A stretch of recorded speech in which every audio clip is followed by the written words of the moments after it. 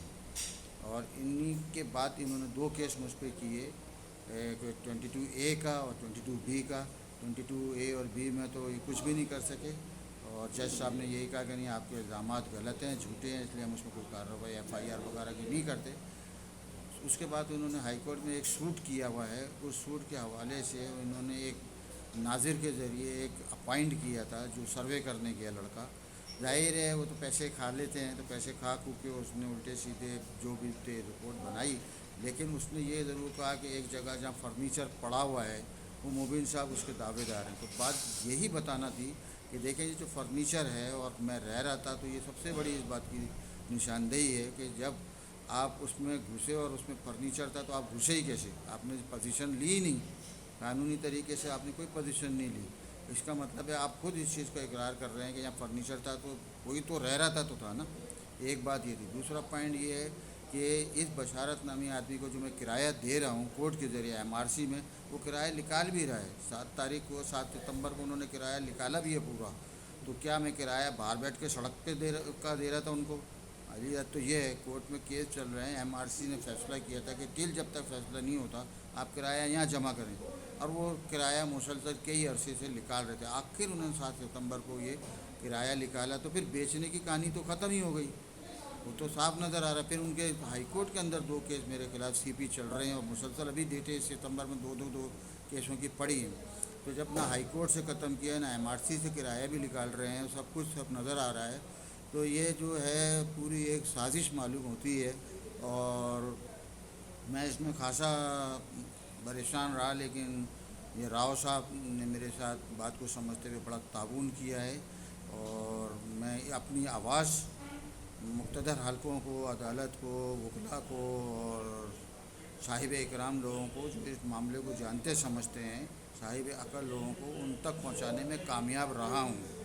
بہت سارے لوگوں نے مجھ سے کانٹیکٹ کیا ہے اور اس سلسلے میں میری مدد کرنے کا انہوں نے استدعا بھی کی ہے، وعدہ بھی کیا ہے، اور میں سمجھ رہا ہوں کہ یہ بہترین ذریعہ ہے اپنی کمزور آواز کو بلندیوں پہ پہنچانے کے لیے۔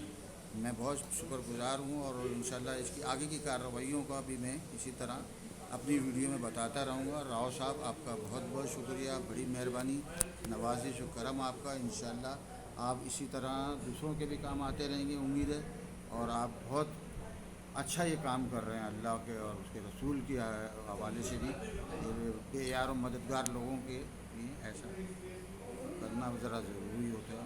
بہت شکریہ، بڑی مہربانی، السلام علیکم۔ جناب، یہ سنا آپ نے، یہ مبین سروری صاحب تھے جنہوں نے انتہائی ڈیٹیل کے ساتھ اپنے ساتھ بیتی کہانی کو بیان کیا۔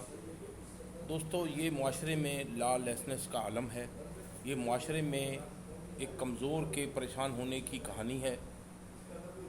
میجورٹی سے لوگ اسی طرح دکھ اور تکلیفوں کا شکار ہو رہے ہیں، پریشان ہو رہے ہیں۔ یہ ایک اسٹوری ان میں سے ایک ہے۔ مبین سروری صاحب کو میں ذاتی طور پر جانتا ہوں، اور سب سے بڑی بات تو یہ ہے کہ یہ خود ایک سینئر وکیل ہیں اور اپنے معاملات کو پرسو کرنے کی ہمت بھی رکھتے ہیں اور کر بھی رہے ہیں، لیکن اس کے باوجود یہ سب کچھ ان کے ساتھ ہو رہا ہے۔ یہ چند گزارشات تھیں جو ہم نے آپ تک پہنچانے کی کوشش کی۔ آپ دوستوں کا، ساتھیوں کا بہت شکریہ۔ آپ اسی طرح میرے چینل کو دیکھتے رہیں، اور اسی طرح کی جینون اور ریئل اسٹوریز کے ساتھ میں آپ کی خدمت میں حاضر ہوتا رہوں گا۔ آپ دوستوں کا بہت بہت شکریہ۔ پاکستان زندہ باد۔